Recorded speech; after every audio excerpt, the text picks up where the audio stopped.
impact licensed, non-licensed, ancillary, vaguely related businesses.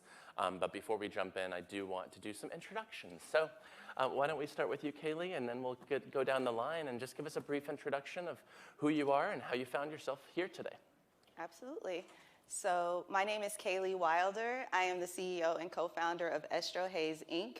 We are a digital media company all about bringing resources and information to communities of color, in particular women of color, to empower them to, get into this business and embrace the lifestyle.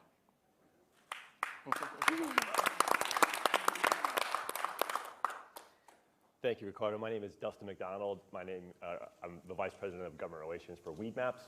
Weedmaps is the oldest and largest technology company in the cannabis space. My way of being here is through policy, while we do a lot of interaction with government on the right way to organize policy to sufficiently generate enough access for patients. Ultimately, we run off of a technology platform. And as an operator of a technology platform, we have considerable issues with a lot of other technology platforms that tend to oversee ours. That's why I'm here today. Right on. And yeah. I'm Letha Knott. I'm the Executive Director of the First Amendment Center at the Freedom Forum Institute, which incidentally is located in this building, so I didn't travel very far to get here. But essentially, we're a nonprofit, nonpartisan organization that focuses on educating people about how the First Amendment and how free speech and free expression in general work. And part of that mission is that we pay very close attention to the kinds of speech that are allowed and not allowed on social media. Not exactly a First Amendment issue, but an issue that impacts the public conversations we have about everything. So that's why I'm here. Wonderful.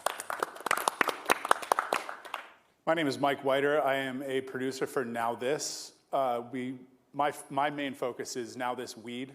We produce cannabis content, video-driven social video news content, mostly on Facebook, Instagram, Twitter, social media stuff. Great. Thank you, guys. Thanks very much. And I know I got the brief introduction up front, but I did start the Cannabis at the Denver Post, and now my gig is Grasslands. We're a PR and marketing agency specializing in highly regulated industries, including very much cannabis and hemp. And I also am the host of Cannabis and Now, so it's a podcast from Civilized. Just got picked up for a second season, so give us a subscribe. But we are here discussing Cannabis in the Crosshairs. I want to start by just kind of laying the groundwork. Where are we? What is the state of the union? Because, we've already talked here today about cannabis journalism, the complexities that exist there with that medium. But so much of modern media at the same time really is social media. It's the App Store. It's how we interact with news so often through the lens of Twitter, Facebook, and that has really become such an important part of the national, international conversation. And here in cannabis, it's red hot and necessary as well because of the complexities there and businesses' page getting banned or shadow banned or just straight up pulled. I have a dear friend who just lost their Instagram page, a great edibles company out of Colorado, and they're really starting from zero, and that is their primary driver of traffic. But if we're starting to talk about the state of the union, where are we right now in mid-2019 as it relates to this subject matter? Dustin, you want to get us started? Sure. I think you hit the nail right on the head. Ultimately, all of us are up here talking about this issue because we're seeing cannabis businesses, you're seeing individuals who are cannabis consumers or patients having their social media profiles stripped from platforms or their apps compromised in terms of their integrity and utility to customers. There's a wide variety of applications, web pages that have all been censored for the most part, or in some places, as I mentioned, you lose total loss of functionality, compromising patients' ability to identify legal points of sale where they can absolutely obtain medical cannabis. So it's really kind of covering the whole groundwork in terms of how it's affecting cannabis businesses, cannabis industries, and cannabis consumers. It's a pervasive problem that there really isn't a lot of government address to at this point at the federal level, or even by the vast majority of these states who have organized these models. Even in California, we've got the Internet Association, the Tech Caucus, and you've got groups of lawmakers working with folks in the tech industry regularly because of Silicon Valley, there isn't a real appreciation for how those larger tech companies are kind of putting downward pressure and really kind of stifling the growth of the marketplace and stifling consumer access. Anybody else have anything to add about, kind of bringing us up to date, maybe personal experiences with what's happened, and especially as this relates to social media, App Store, and this industry? I could jump in. Yeah. One thing that is concerning to me, particularly about 2019, the landscape now, is how arbitrary, the rules are. I mean, if I know what the rules are, then maybe I can work within a particular framework. But right now, it just seems random when pages are pulled, and that is what's, I think, frustrating for a lot of companies Right. that are doing business. Yeah. Yeah, the popular, you've violated our terms of use. Right, without giving any kind of specifics, really, or it's general, but just there's no rules, really. It's a lot of gray, and we find that a lot in the cannabis industry in general, but in particular, as far as social media is concerned, it's a lot of gray, and advertising too. On a very basic foundational level, let's just kind of lay that quick groundwork. Maybe Mike, you can help us. Why do these businesses, these nonprofit organizations, these influencers, why do they need to be on social media? Why are these channels so essential for them? Well, social media is important. We need to reach, for now this, our audience is millennials. So we need to reach those millennials, and that's where millennials live, is on social media and on their mobile phones. That's why social media is important. That everybody is on there, not just on their phones all the time. And that's where this news that we put out needs to live, so that people can get that news and ingest that and take it and do whatever they want to with it, to advance cannabis laws. Right. And Lada, can you speak to this too? Because we live in such a vastly different media environment today than even 10 years ago, than even 5 years ago. But why are these social channels so essential to a business, a media organization, a nonprofit organization? Because social media is the way that we get the word out these days. If you don't exist on social media, I don't want to say that you don't exist, but it just makes everything a lot more difficult. And so it's interesting that because we're sort of reliant on those as like ways to communicate with people, it's important to keep in mind that different social media platforms, they all set their own community guidelines, their rules for what content you can put on it, and they also all have their own advertising guidelines that are even more stringent than their content guidelines. And it's tough because it's given that you're kind of playing by their rules when you're using their platform. As you've mentioned, you can easily lose everything that you've worked towards when they decide you're violating the community policy or the advertising guidelines. And all of these are, by the way, enforced by a combination of algorithms and humans. And so you aren't going to get consistent enforcement. You're going to get some things that get taken off for no reason. The guidelines would say that you can't depict the use of marijuana on Facebook. You can't have ads that sell it, although you can have ads for advocacy and education. But what people have found is that they, to give you an example, last year there was a shadow ban of the California agency that officially regulates marijuana because you're working with an algorithm that was just banning anything with the word cannabis. So that's tricky, putting your faith in social media platforms, even though everyone kind of has to in today's world. Yeah, that was a fascinating thing when it happened. I mean, that was a government agency whose Facebook page was pulled. Mm-hmm. And this is not limited to social channels. And of course, it's so much of our world, right? I don't know if any of you get that weekly reminder from your iPhone about how much time you spent on your phone on average per day, but I get that every Sunday and it's terrifying. But it's social media without a doubt, and they have this power because they have an ownership of what you're putting out there. But it's also the App Store, and not just Apple, it's Google, it's other channels. Dustin, I know that you guys face this regularly. I wrote a page one story for the Denver Post back in 2015, I believe, back when Weed Maps, Massroots, a lot of those early adopter apps were having problems pushing through updates So can you talk about how this challenge also applies to beyond social media? Of course, yeah. On the social media side, I think from a policy side, just to jump on that real quick, there's a lot of tools that you have compromised as well. If you're ultimately running campaigns and you're trying to sway voters and you're driving that message to their constituents at them trying to use social media platforms, doing Facebook ad buys, doing any kind of ad buys across those platforms, you're largely kept from the ability to do that by these platforms. But jumping into the information piece, I think now this said it dead on.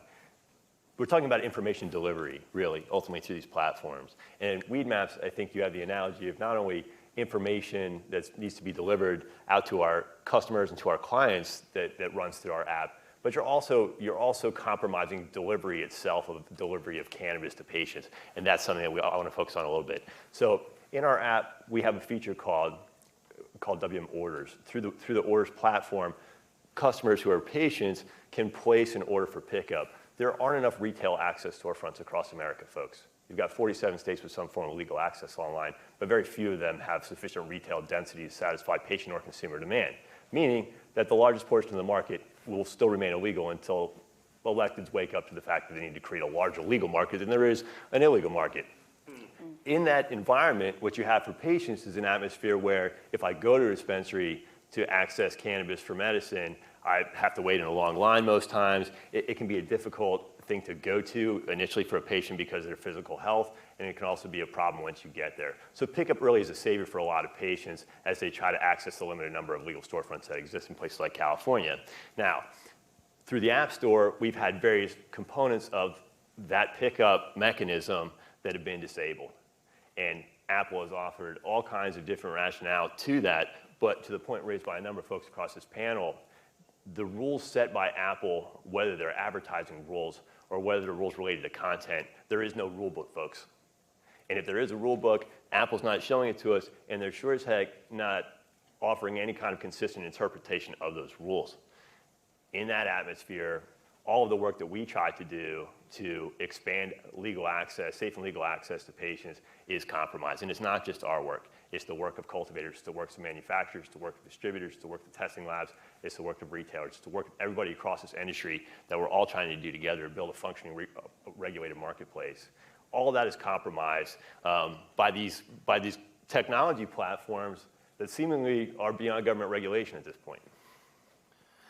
Lada, can you kind of walk us through this? Because there's issues of federal illegality, of course, but then we also can't help but think about censorship and free speech, you know? So what's happening in here? Is this happening primarily because it's still federally illegal, marijuana is?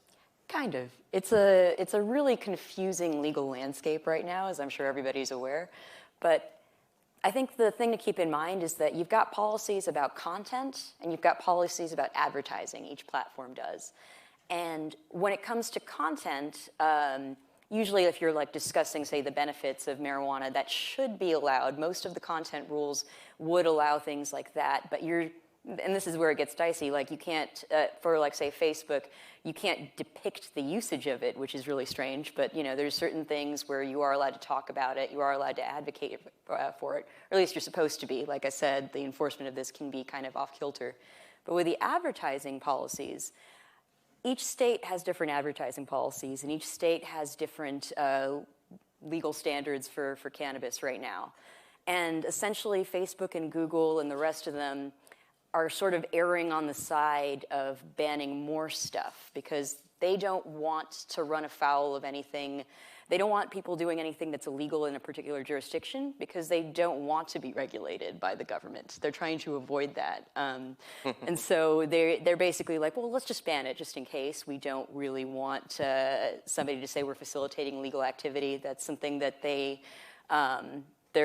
I'd say terrified of, and so that's why they're sort of leaning towards banning more advertisements or blocking more people from purchasing advertisements, and that kind of informs the rule book and everything that they do there.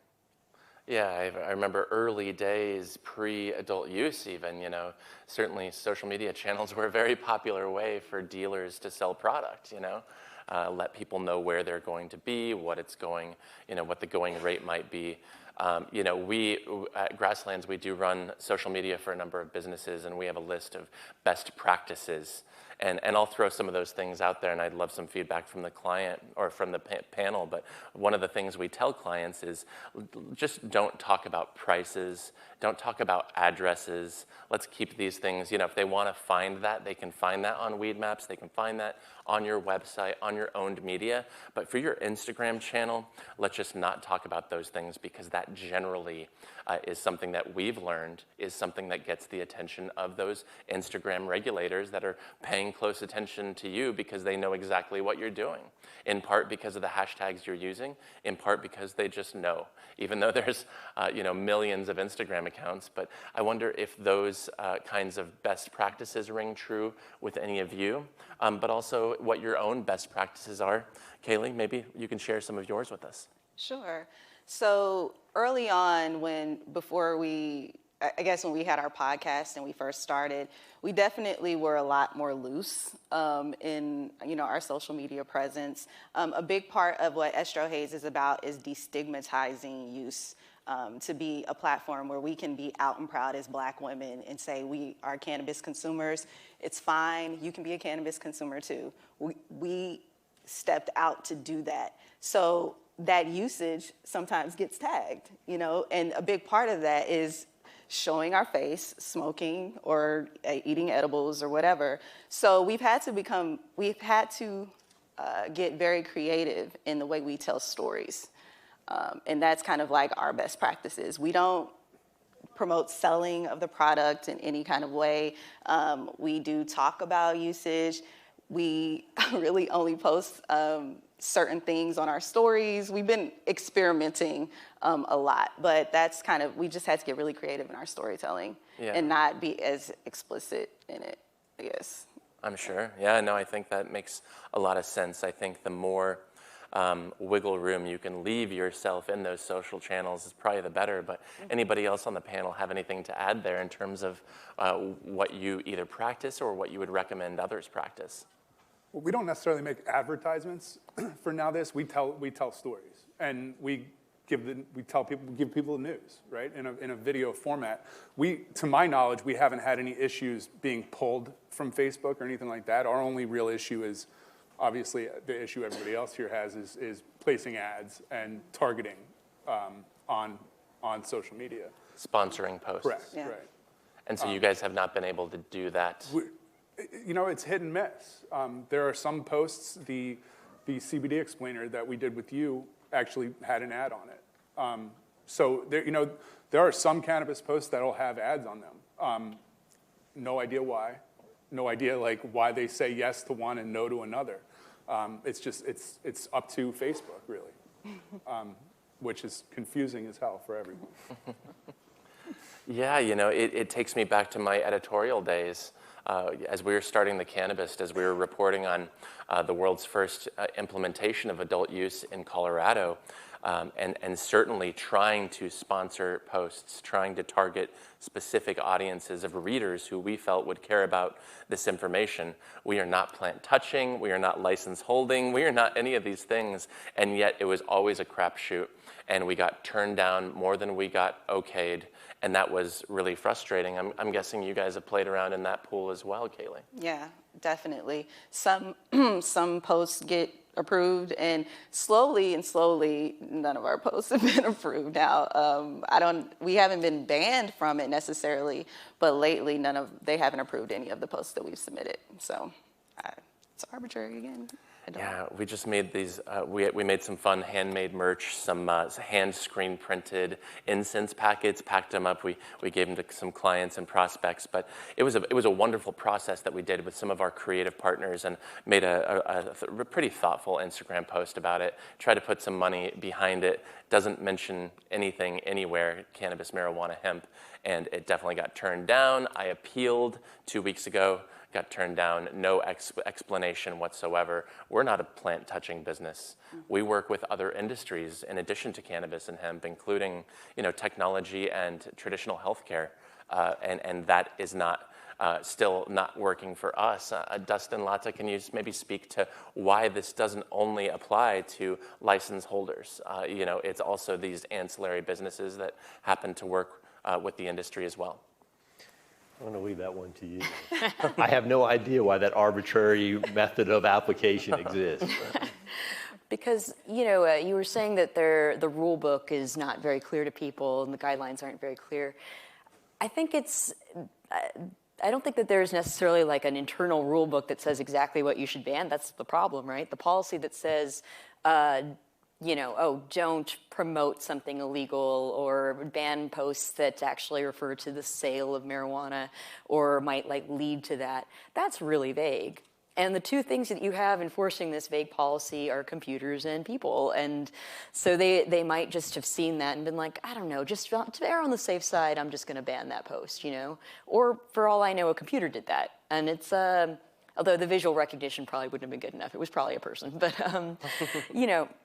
you have that. And I think the reason why the rule book is vague, it's a bit intentional because you'll see that with social media platforms and their policies about ads, about content, they change pretty frequently. It's kind of like every time there's a big public outcry about something, they'll shift it. To give you an example, not cannabis related, Facebook had a policy saying that you could not post something that would depict child nudity, which is fair. And then there was that famous photo from the Vietnam War of the girl running from the napalm fire, and it does depict child nudity. So, of course, the Facebook algorithm or human moderator immediately took it down, and there was an outcry that this famous, very newsworthy photograph was removed. So now their policy about child nudity says something like, child nudity is banned unless it is related to a very significant journalistic moment. You get the idea. This really just ends up developing as it goes along.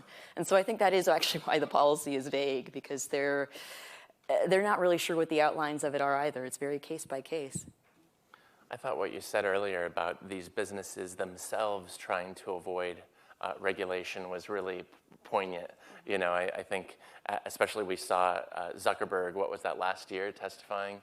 And you can just tell he does not want them in his business, because he just started this business in his dorm room, Senator. How many times did we hear that? And he does not want those regulators in his business. And so there is probably this hypersensitivity to all of this. But one thing I've noticed, and I've been paying close attention to this since 2013, is that there has been progress. Back then, it seemed like nobody was getting boosted posts through. Lots more pulled accounts. I guess shadow bans maybe have increased, but at least from my position, I've seen progress in these last 5-6 years on this subject matter. It's slight, it's still nebulous, and there's not a lot of guidance that they're giving us, but it seems like they're letting certain CBD companies boost posts. So I guess I'll put that question to the panel. Are you seeing progress, or have you seen progress in the last year, in the last 5 years? Dustin, maybe starting with you, especially since Weed Maps is a giant in this space, and all of these channels are mammothly important to you guys. For sure, we have not seen progress. You have or no? We have not. You've not seen If anything, it's gotten worse, particularly as I think there are expansions to applications that have been developed for cannabis businesses. I'll give you another example. So not only do we conduct digital advertising through an online platform, but we also build and sell software to industry participants. One of those software programs is actually compliant delivery software. So that software, really, by facilitating safe and legal access through delivery, you're doing another solid for patients by giving them a way to receive cannabis without having to leave their homes. So it's a preferable model to storefront retail, or at least ought to be joined with storefront retail from a policy standpoint. But delivery fails to function appropriately for patients when they're unable to use it correctly, and the features associated with that on apps and platforms are ultimately dismantled or disabled. But the other challenge, I think, really is as you go about making some of these modifications to some of these tools and features that are really designed to facilitate broader patient access, those things are being compromised by this ever-changing series of policies.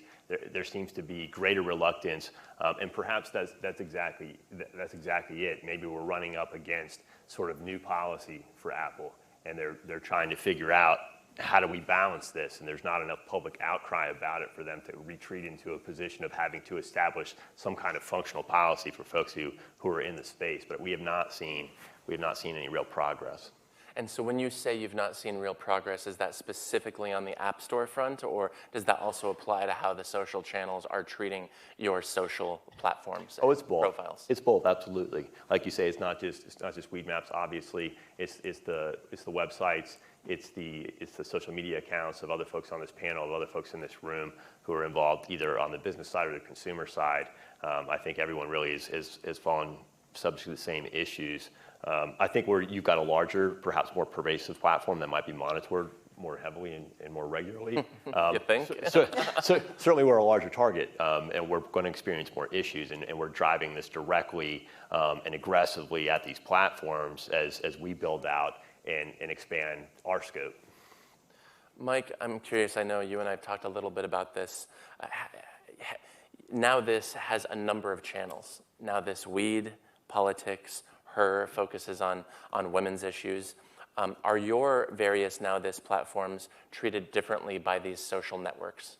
Aside from being able to boost posts and target posts, no, we're not treated any differently at all from the other channels. And that's especially important for you because, granted, Now This has a website, but nobody watches Now This content on the website. Now This lives and breathes on social channels, so you guys depend on that access. Yep. Interesting. So the only difference is that Now This Weed cannot always sponsor posts. The other channels don't have that problem. Correct. You know, the other channels actually help us get our content out there by you know, cross-posting and sharing. You know, when a Now This Weed story about, you know, something that's going on with a politician is cross-posted to the politics page, it blows up because the politics page has an incredible following that's very engaged, and that, you know, that's engagement's everything on social media. So, you know, no, we're not treated any differently than the other channels. Well, I'd like to talk about this now too, because we keep mentioning that the rules are nebulous and they don't really open that up. And that doesn't matter if you are the holder of the account, if you're a journalist calling and asking them to explain why something is happening. I've had conversations with a lot of these networks and businesses that we're talking about, you know.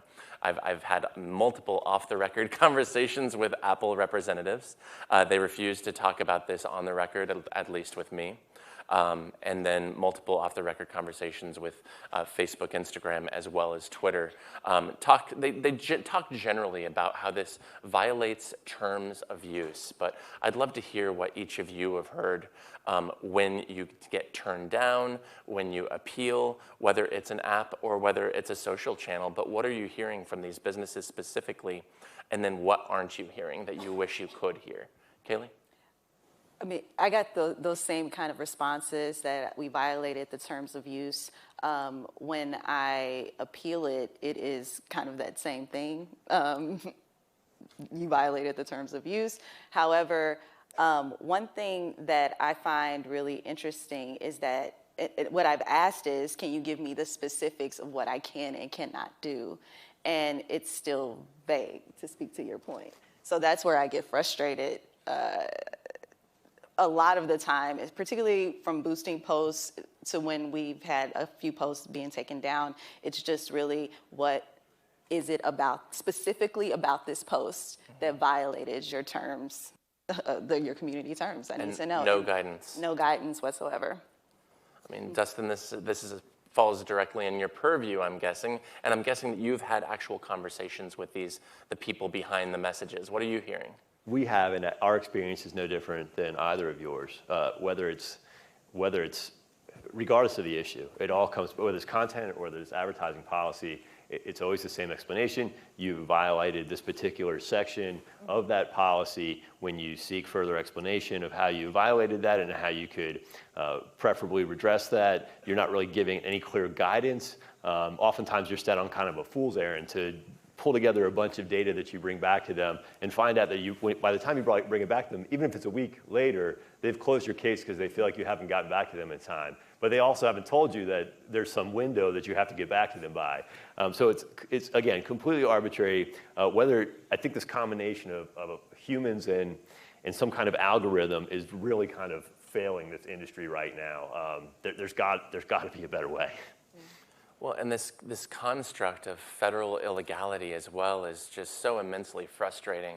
And I wouldn't be surprised if that is at the core of every single panel up here today. I mean, that's really where so many of the headaches are born and where these frustrations come from.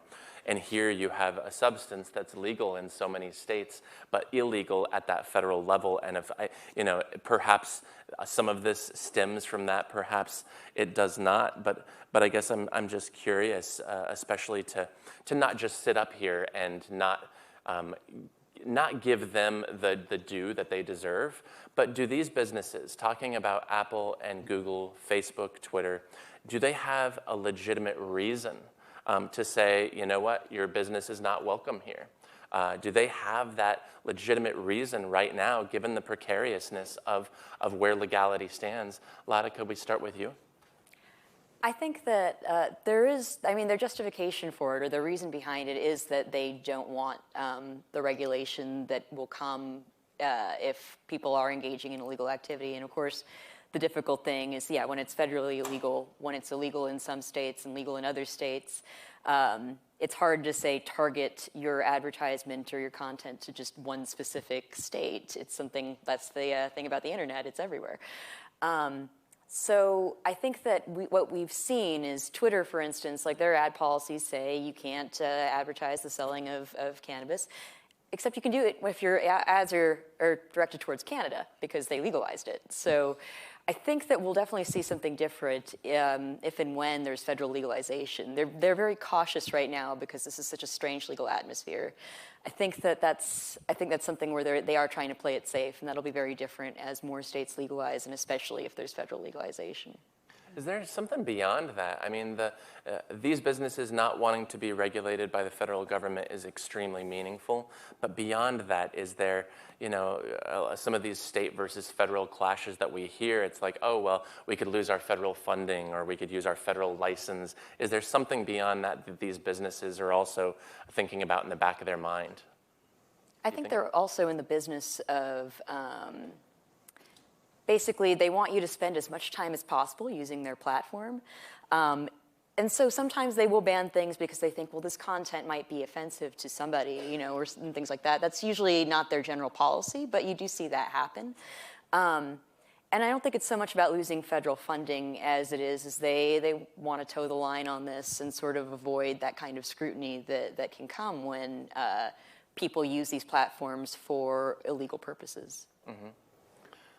Mike? I think at the end of the day, it just comes down to it's their business, and the cannabis industry is evolving. It's evolving rapidly, and if Facebook doesn't want to let us put advertisements on our content now, they're going to eventually, and it's our job to continue pumping that content out and putting it in people's faces and changing the landscape of what this looks like, right?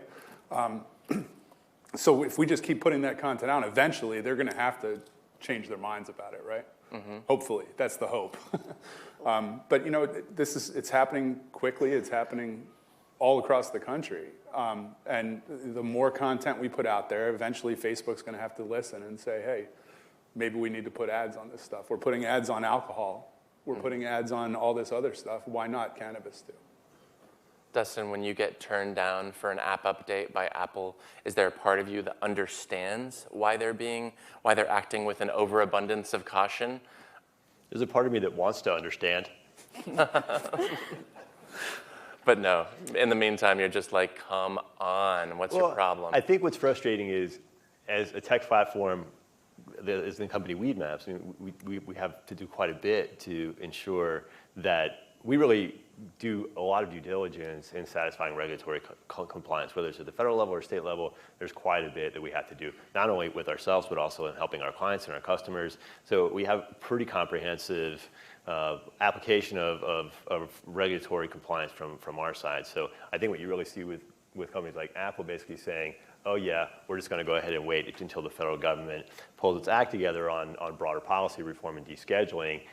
So basically they're just kind of taking the lazy way out, as opposed to really going through and identifying what policy looks like across all the states that have organized some form of legal access and those that haven't, and really staying on top of the laws to ensure that the folks who are valuable members of their platform, I mean, we're all on their platforms the same as the rest of the consumers that are not in the cannabis space, have the same freedoms and accessibility through those platforms that everyone else does. So in our view, it's a bad policy that they've generated in the way that they've conducted business in this way, and we would like to see an improvement. It'll be interesting to see, because it's inevitable, right? Federal legalization is going to happen someday. These businesses will start taking your advertisements, your boosted posts and sponsored posts someday. But will there be a facet of these industries, cannabis, hemp, and beyond, that remember these important days when we really needed them to be there for us, and they weren't? And so will we remember that? Do you guys think there's going to be a hangover that once they do allow it, we're going to remember that and maybe choose to spend our ad dollars elsewhere? Or do we need these channels so much that we're just going to need to rely on them regardless? Kaylee? Well, I think it's our responsibility to also go where the people are, because a big part of what we do is educating people to destigmatize the plant and show them how it can be beneficial for their life in a variety of ways. So we are probably going to have to depend on those platforms if the people are there. I mean, that's just the reality of things. Yeah, I think you're probably right. Anybody have anything else to add there? It's just they hold all of the cards right in this situation, and we're completely at their mercy. Maybe we're running out of time, but I do want to get in one more question. How do we solve this? What are the best steps that we can use as media, as industry, as thought leaders, as consumers, and ultimately so many of us are really consumers and customers of Facebook. Probably more than most other brands in our lives. But what are things that we can do to, ideally be the change that we want to see in the world and lead to this eventual change we know is coming one of these days? Mike? Just keep pumping the content out. Keep telling the stories. Cannabis is it's a hearts and minds campaign, and we need to change people's minds about what cannabis is and how much it helps people. It's not just adult use. There's medical cannabis, and it's an important thing. My favorite stories to tell are people whose lives were saved by cannabis, because that mirrors my story, and I know how to tell that story. We just keep pumping content out. But when you talk about trying to change hearts and minds, are you trying to change Mark Zuckerberg's mind, or are you trying to change somebody's mind down the street here in the federal government, because that's where the change needs to happen for this conversation to move forward? Mark Zuckerberg and politicians, everybody. We need to change everybody's mind. Everybody consumes social media, and that's why we need to keep putting that content on social media. What about appealing directly to these channels? Is it worth writing letters to these organizations and these businesses? In some sense, because they're businesses, they do respond to public responses to things and public outrage or outcries. So that is one thing. The other thing, what you said about once they do allow these advertising dollars to go into their industries, should they be forgiven and everything? I think I'm not anti-social media or anti these companies, but they're just businesses, and no business is infallible, and no business is going to be around forever. So I think that, it's important to remember that they're not evil, I don't think, but they're on their side. They're always going to be on their side. They'll take ad dollars from the industry when it becomes profitable and outweighs the risk of them doing so. So I almost think that maybe we shouldn't be so dependent on these pre-existing channels.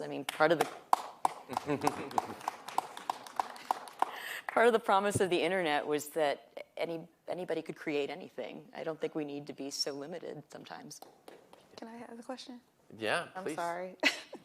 That was just an interesting point. How do we divert attention to our own platforms and not have to depend on? Because that's going to be the big how. we shouldn't be dependent on these platforms. But how do you get the eyeballs off of them? Yeah, that's a good question. I mean, my wife, the minute, what was it that broke? Oh, Cambridge Analytica. The minute that news broke, she deleted her Facebook. And I was just like, you are so lucky, because my line of work would never allow me to do that. I can't do that, but I would have done it that day if I didn't rely on it. So that's a great question to the panel. What are the alternatives to supporting these multinational conglomerates that we've developed a certain amount of dependence on? As you proposed that last question, I was listening to Kaylee respond to it. I was trying to think of where the hell you could go. But I thought you made a great point, Kaylee, that you really have to go where the people are. You have to go where your audience is. And generating some new place to go, I think, is certainly a laudable goal that really is incumbent upon all of us. In the meantime, I think we also all have to do our part to appeal directly to these platforms to improve. We have cases of patients who have shared with us correspondence that they've written directly to Apple saying, oh, you eliminated my ability to identify cannabis dispensaries where I live, and now I can't obtain legal access. Glaucoma patients and a series of other patients have sent us these correspondence. So I think it's incumbent upon all of us also to respond to Apple and to these platforms and let them know that this is a problem, this is unacceptable. As users of their platform, we demand more of them. And so I think it's going to be a little of both. I'm curious, Dustin, has Weedmaps ever done a letter writing campaign? You guys have such an immediate through line to people who are passionate about these issues. I would imagine that could be relatively, and granted, I don't know that would be fruitful or successful, but I'm sure you guys could lead something like that. Has that ever happened? It hasn't, but at the same time, while Weedmaps is a very large player in the cannabis space, we are not Apple. It is very much David taking on Goliath. So I think that kind of campaign is certainly compelling. We should talk more about what such a strategy might look like, but taking on that giant is a formidable task. Yeah, and that makes sense, of course, because they hold the cards, and especially if you want future app updates, which are many in the course of a year, I can see why you wouldn't want to necessarily take them head on. The strategy to compromise this issue with Apple will be a delicate one. Well, I think I think everybody in here, this is an issue that impacts us all. Whether you're looking for quality information or quality product, we all rely on these social channels so much. So regardless of an organized campaign or more by the people, I would absolutely recommend that each of you maybe reach out to the service of your choice and just say, hey, we think that you should be allowing more cannabis advertisements and not be so strict and absurdly discerning when it comes to the regulation of these businesses and their accounts and their social channels and their apps. But in the meantime, I want to thank my panel and thank all of you guys, and I hope it's a great rest of the day here at the National Cannabis Policy Summit. Thanks very much. Thanks, guys. Thank you.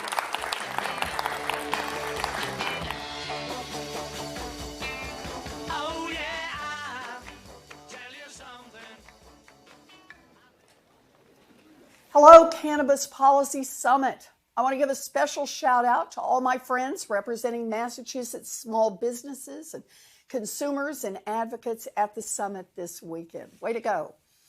I am thrilled that cannabis companies in Massachusetts are now up and running because we've seen how these businesses can lift up local economies.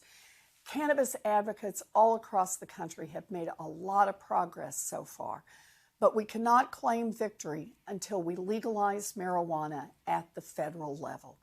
Senator Cory Gardner and I have taken one more step toward that goal by introducing the STATES Act. This is a bipartisan bill we've put together to put the power to regulate cannabis out of the hands of the federal government and into the hands of the states. This legislation is just plain old common sense.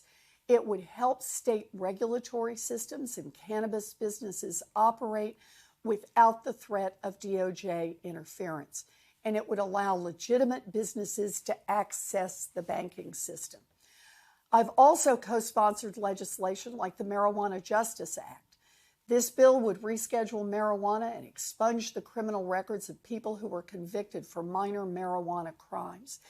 It would also let federal prisoners petition for release and create a fund to invest in communities that have been hurt by decades of discriminatory policing. Passing these two bills would be a huge leap in the right direction, but there's so much more to do. We need to open doors for women and people of color in the cannabis industry. We need to defend the rights of indigenous communities to use marijuana for cultural or medicinal reasons. We need to allow veterans to access medical cannabis through the VA system, and we need to eliminate barriers to medical cannabis research. Smart, effective policy begins with big ideas that spark a conversation. Today's summit is all about sharing those ideas and moving the conversation forward. We're laying the groundwork for transformational change in the years ahead. Ladies and gentlemen, our program will resume in 25 minutes at 1:30.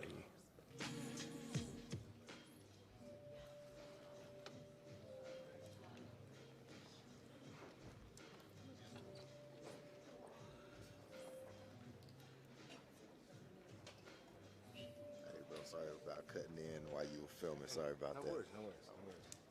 Thank you for your service.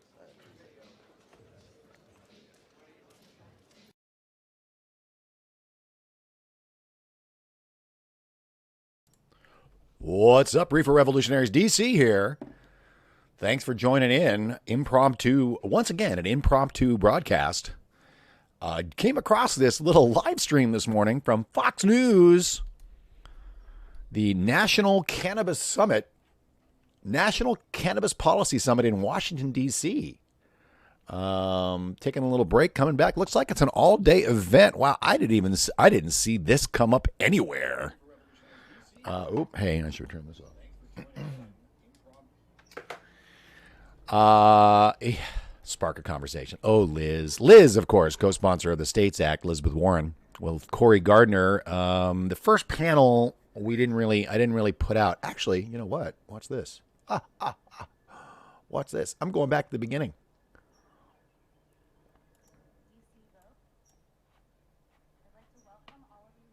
Here we go. From the top, guys.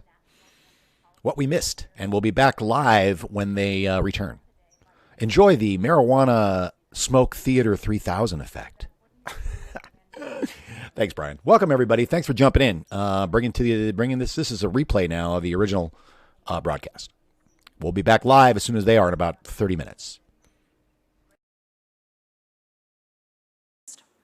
The Cannabis Cultural Association, Cannabis Voter Project, Dance Safe DC Chapter, DC Vote, DCMJ, DC Normal, Delaware Normal, Doctors for Cannabis Regulation. Looks like nobody knew about it. Drug Policy Alliance. Place is empty. Headcount, HIPS, Law Enforcement Action Partnership, Marijuana Policy Project, Maryland Normal, Mission Zero, the Minority Cannabis Business Association, the National Cannabis Bar Association, the National Cannabis Industry Association, Normal, Pittsburgh Normal, Students for Sensible Drug Policy, Students for Liberty, Supernova Women, Virginia Normal, and Veterans Ananda.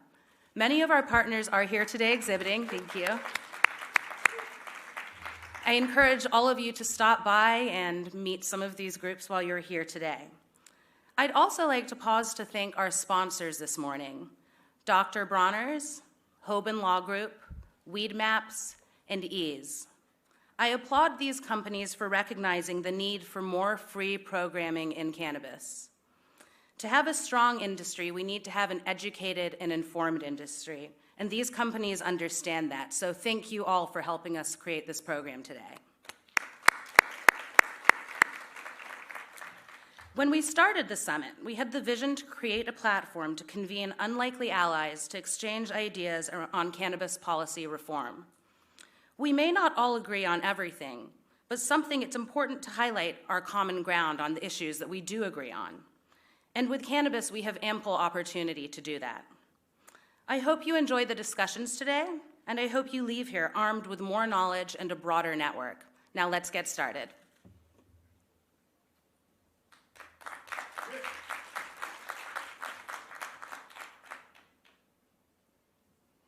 Hi, I'm Congresswoman Barbara Lee, and I am proud to represent California's beautiful 13th Congressional District, the wokest district in the nation. I am pleased to welcome you all to the second annual National Cannabis Policy Summit. This summit brings together activists and leaders from across government, healthcare, veterans groups, and civil rights organizations to address the most pressing cannabis policy changes. The 2018 midterm elections really showed that there is momentum to legalize marijuana. Many states and the District of Columbia have now enacted various forms of marijuana decriminalization or legalization. And I am working as hard as I can as the co-chair of the Bipartisan Cannabis Caucus to build support in Congress for legalizing cannabis at the federal level and addressing the racial justice issues that must go hand in hand with these efforts. That is why I am so proud to have worked with Senator Cory Booker and Representative Ro Khanna to introduce the Marijuana Justice Act, groundbreaking legislation that would deschedule marijuana at the federal level and repair some of the harm from the failed war on drugs. We know that it is communities of color and low-income communities that have been harmed the most by these discriminatory policies. Although marijuana use is roughly equal among African Americans and white Americans, African Americans are nearly 4 times more likely to be arrested for marijuana possession. Drug sentences for black men are 13.1% longer than for white men, and Latinos are nearly 6.5 times more likely to be arrested for marijuana possession. The Marijuana Justice Act would expunge federal marijuana use and possession crimes, incentivize states through federal funds to change their cannabis laws if they disproportionately arrest and incarcerate minority and low-income people for marijuana-related offenses, and create a community investment fund to invest in the communities most impacted by the failed war on drugs to fund things like job training and reentry programs. Let me just close by saying that I think we're at a pivotal moment for the cannabis movement. There is so much excitement for the progress we've made and for where we're pushing to go. And if we do this right, by ensuring that we address the legacy of the failed war on drugs and center our work in restorative justice, there is no stopping us. Thank you all for your leadership. Keep up the good work.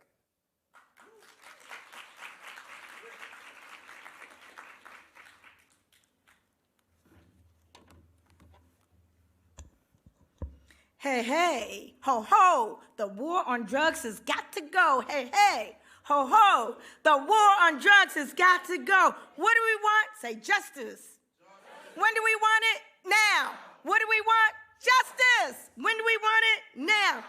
Family, I just love those chants, which I have either led or recited in demonstrations along with DPA staff and grantees. Why? Because they capture the essence of the man that I've been asked to introduce. I am Nikichi Taipa, President and CEO of the Taipa Group, LLC. I also convene the Justice Roundtable, a coalition of over 100 organizations working in Washington to advance criminal justice system transformation. For 16 years, I worked for George Soros' Open Society Foundations and Open Society Policy Center. And in that capacity, I worked very closely with the Drug Policy Alliance.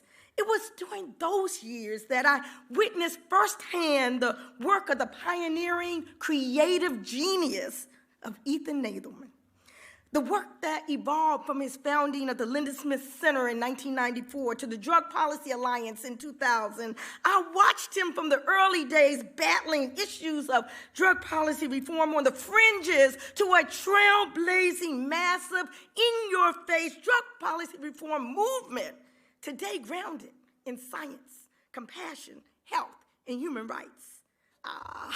Ethan Nadelman whether the Rockefeller drug laws, Tulia, Texas, mandatory minimum sentencing, the crack powder disparity, harm reduction, treatment instead of incarceration, medical marijuana, Proposition 36, 911, Good Samaritan laws, opioids, just to name a few DPA campaigns.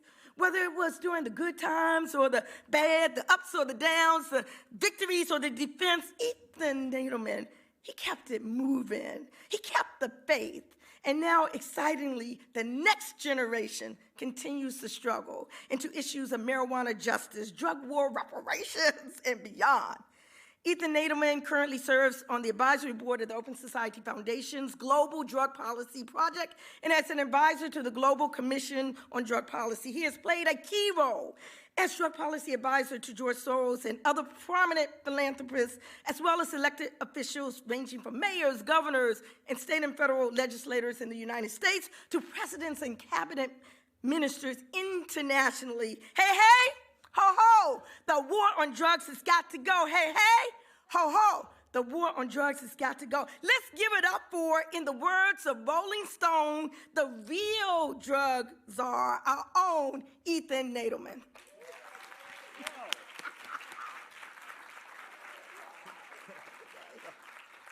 Damn, Nikichi. I'm going to take you on the road with me.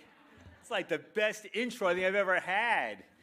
Well, good morning, everybody. It's a pleasure to be here in D.C. It's a pleasure to be here in 2019. It's a pleasure to be doing what it feels a bit like a victory lap with a lot of stuff that lays out ahead, but a victory lap nonetheless.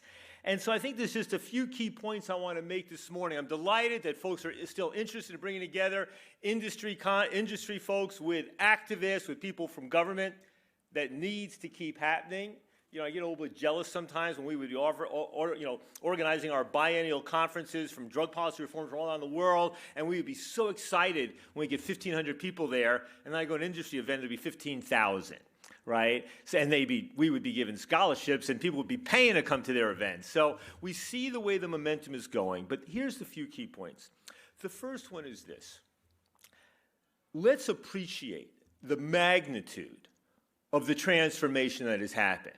And for those of you who are younger and sort of were born around the time or after marijuana first got legalized for medical purposes in California in '96 and grew up sort of thinking marijuana legalization, but of course, understand the history of this thing. Understand that we came out of a period 25, 30 years ago where barely a quarter of Americans were in favor of legalizing marijuana, and marijuana wasn't legal anywhere for anything except maybe a quasi-legalization scheme in the Netherlands. So to go to the point where we've gone from 25% support for legalizing to now 60% overall and close to 85, 90 for medical, and from 0 states legal to over 30 states for medical and about 10 states more broadly, and we know that a whole bunch of states are going to start doing it through the legislative process pretty soon, is a monumental,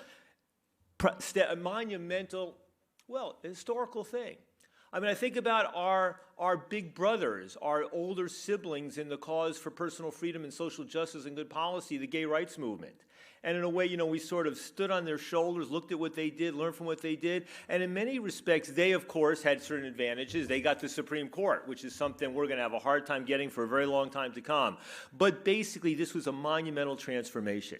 The second thing I want to say is that this is probably the first time in American history that a movement driven almost entirely by concern for personal freedom, social justice, racial justice, human rights, and good public policy has resulted in the emergence of a dynamic legal industry that is soon going to be worth, or is already worth, many tens of billions of dollars a year and ultimately hundreds of billions of dollars around the world. That's never happened before. You can look, for example, at the repeal of alcohol prohibition, but that was basically re-legalizing a market that had been legal just 15 years earlier. You could look at the civil rights movement and the gay rights movement, the women's rights movement, which had major economic repercussions, but nothing that actually took something from the underground and put it into the above ground to be legally regulated, that sort of transformation. What that means, at least in theory and in moral principle, is that the people who are benefiting from this now and who stand to make money, and sometimes big money from this, should at least be aware of this history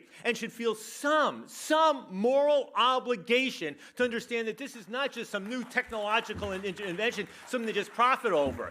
I have to say the thing that burns me up, and I like some of the guys, mostly guys involved in this movement, but when you see them, right, coming in, doing absolutely nothing to have gotten to where we are politically and legally on marijuana, and then reaping in large amounts of money, and maybe at best giving lip service to the social justice elements of these things, it is, I will say, infuriating. It is infuriating, right?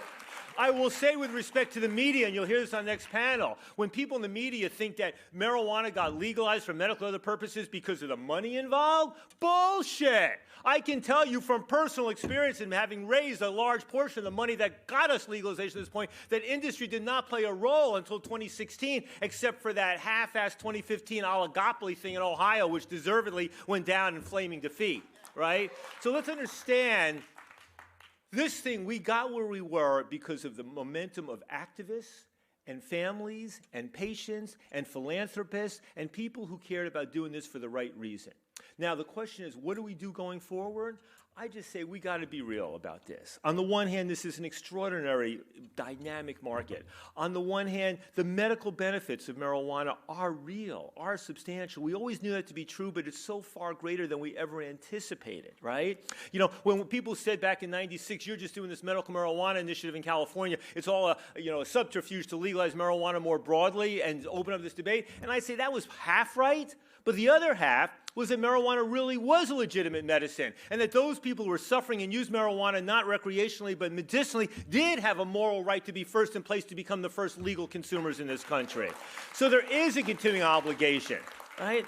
So going forward, you know, I'm proud that my colleagues at Drug Policy Alliance have not just led this effort to move things forward, working with Marijuana Policy Project and NORML and ASA and local activists and so many others around the country and around the world.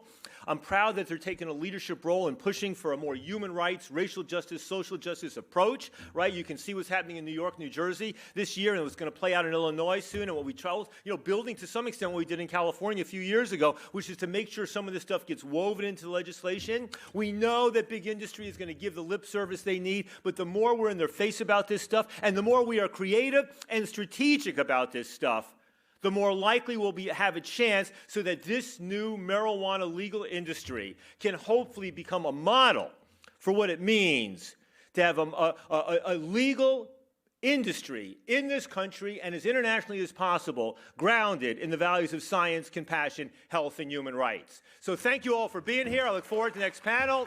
God bless.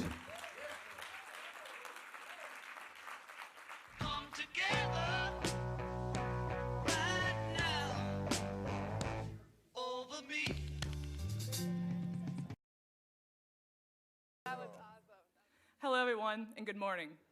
I want to thank everyone for being here for this very important event. My name is Teresa Nightingale, and I am the Deputy Director of Pittsburgh NORML. Fake news was not a term that many people used 4 years ago, but it is now seen as one of the greatest threats to democracy, free debate, and the Western order. Many citizens are searching for certainty and control in uncertain times. However, that often means many are spurning democracy and being seduced by fake news and clickbait-type articles. We need look no further than the history of cannabis prohibition to see how easily a campaign of lies and falsehoods can sway public opinion and produce disastrous public policy. I am from Pennsylvania, birthplace of Harry Anslinger, who mastered the art of fake news by joining forces with William Randolph Hearst. Together, they terrified the nation and Congress about some dangerous new drug being brought into the country by scary, dark-skinned immigrants. The lone voice of reason from the American Medical Association was drowned out by the new reefer madness hysteria, courtesy of Hearst's fake news campaign propaganda. I would like to introduce the moderator for our first panel at this point, Fake News, the Role and Responsibilities of Journalists in Reversing the Narrative of the War on Drugs. Our moderator is Terrell Jermaine Starr. Terrell Jermaine Starr is a senior reporter at The Root. He has more than 5 years of journalism experience in public radio, television, magazines, and online reporting. He lived in Ukraine as a Fulbright Fellow, in Georgia as a Peace Corps volunteer. Starr has over 4 years of experience living in the former Soviet Union. He is currently writing a book proposal that analyzes U.S.-Russia relations from a Black perspective. We are honored to have him with us here today. Please join me in welcoming to the stage Terrell Jermaine Starr.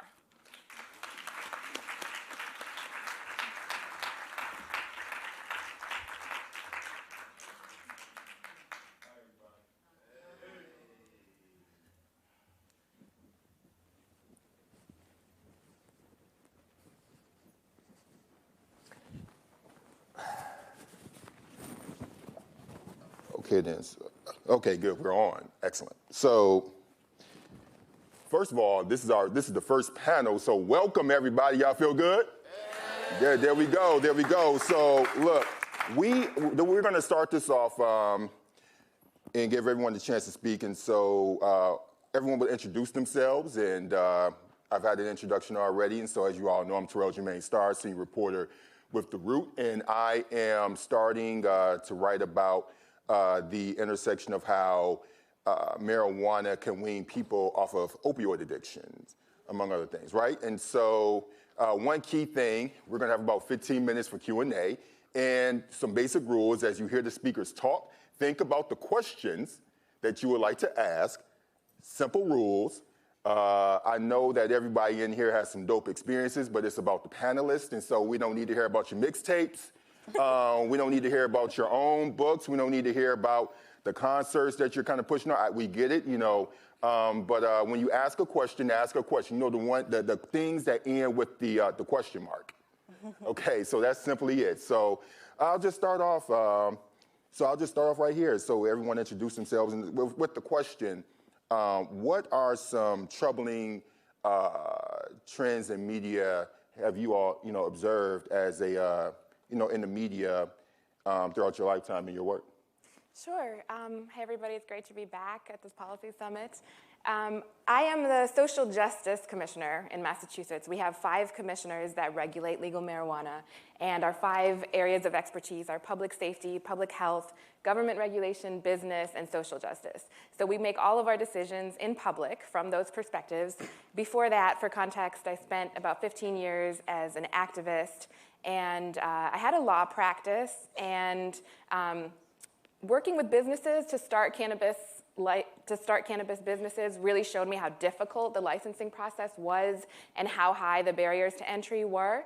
So that's where I focused my activism the past few years, and I started a firm with a focus on recruiting for the cannabis industry, with a focus on diversity. And now I basically look at how to make sure that the industry is fair, as diverse as possible. And we do that through a number of different ways, but primarily through our social equity program. So I guess I would answer the question by saying there is a lack of sophistication in the media around how these programs are being discussed. And it's becoming more apparent, I think, as Dr. Nademan mentioned, New York, New Jersey, Connecticut, Illinois, all of these states are making it a forefront of their legalization discussion as to how we can be fair to communities that were disproportionately harmed. And so in Massachusetts, we're trying different things. We tried giving priority in the licensing process to applicants who could show that they promote economic empowerment in those communities. We are also launching our social equity program, which provides technical assistance to applicants from those communities and fee waivers and other benefits. But what I find is that often in the media, it's just sort of oversimplified and summarized as Massachusetts is trying some things for people of color. They're trying some things for minorities. It's not going that well. And so when we are going through a painstaking process to be transparent, to talk about these programs, which in the case of the social equity program, we haven't even launched yet. We're trying to get people to apply. We're trying to get trainers to apply. That attitude and lack of sophistication is very difficult. And my hope is that as we start to do more programs in different states, that there'll be more detail and more understanding. Okay, excellent. Thank you very much. So Ethan, tell me your...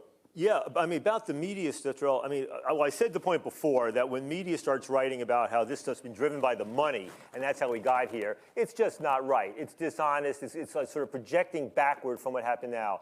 Here's the other issues.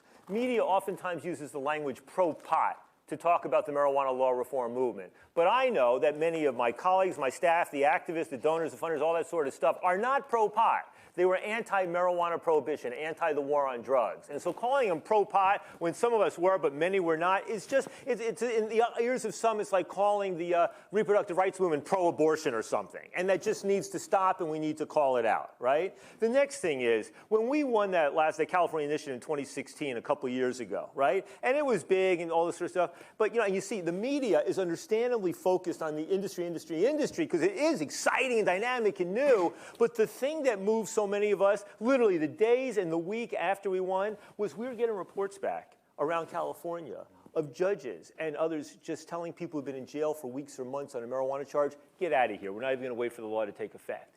Those cases of people getting their freedom because of the laws that we had passed, that was the thing that brought all of us to tears. And that included some of the folks, some of the pioneers in the industry folks, people like Aaron Smith or Troy Dayton and Steve D'Angelo are coming out of reform movement as well. The last point I just want to say about this as well is that marijuana is getting legalized all over the place, but meanwhile, marijuana arrests have barely come down from 700,000 to 600,000. You got a state like New Jersey, which is on the verge of legalizing, but marijuana arrests have gone up in the last few years. There are still 600,000 people, still disproportionately young men of color, getting busted for weed. There are still people losing their jobs for testing positive for weed when they're doing perfectly well on the job. There's still people, there's horrible things going on. The war on marijuana is going on and on and on and on and on, and I want to see media covering that story. Right. One of the things that's an excellent point. And one of the things that I've learned about media is reporters are human beings, and we tend to cover people who we can get access to, right? And the industry is good because ultimately what you find is that so many people are, they go in, they lean on the industry because going to those people who are most marginalized in the neighborhoods, like, they're harder to access because a lot of times those communities don't trust the reporters, justifiably so, right? And so, Tanvi, just tell us about yourself and your work, and tell us some of the things that you see in the media coverage that is often, covered incorrectly. Yeah, so the two of us are reporters, so this is incredibly I'm learning a lot. I don't cover drug policy explicitly. I cover immigration and policing at a local level, which means that I cover drug policy. Because obviously the war on drugs and the narratives that have stemmed from it have really underpinned all the policies in these two arenas. And I think, just talk a little bit about myself. I work with The Atlantic, and I work with City Lab specifically, which is our website about cities. And like I mentioned, some of my core beats are, urban policy, how our cities are built, how they're being run right now, and also immigration policy, which, as we know, there's a lot happening on that front.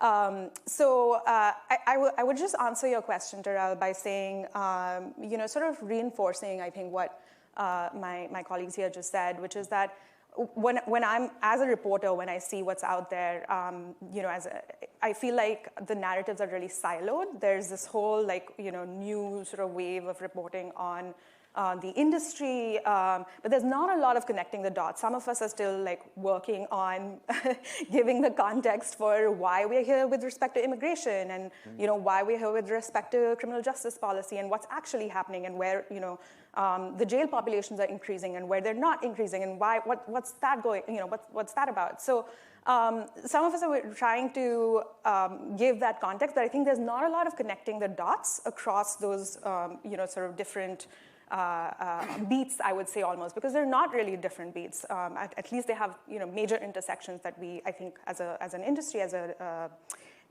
journalism has to sort of think about a little bit more.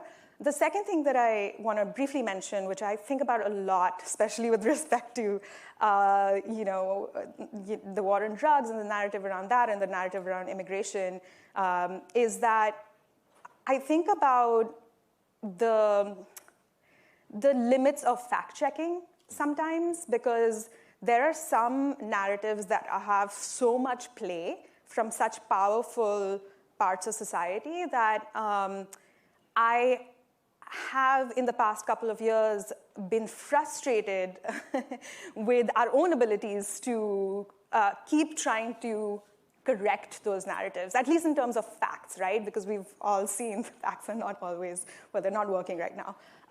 So I think the conclusion I've come to, and it's very imperfect, I would love to sort of hear from the other panelists about this, is offering a counter narrative and offering context, I feel like, is something that we can do as journalists, and have just laying that out maybe will make a little bit of a difference. Good. Thank you so much, Tom. We appreciate that. And so, Dan, what's your take? And tell everyone who you are, of course. Hey, so I'm Dan Adams. I'm a cannabis reporter at the Boston Globe.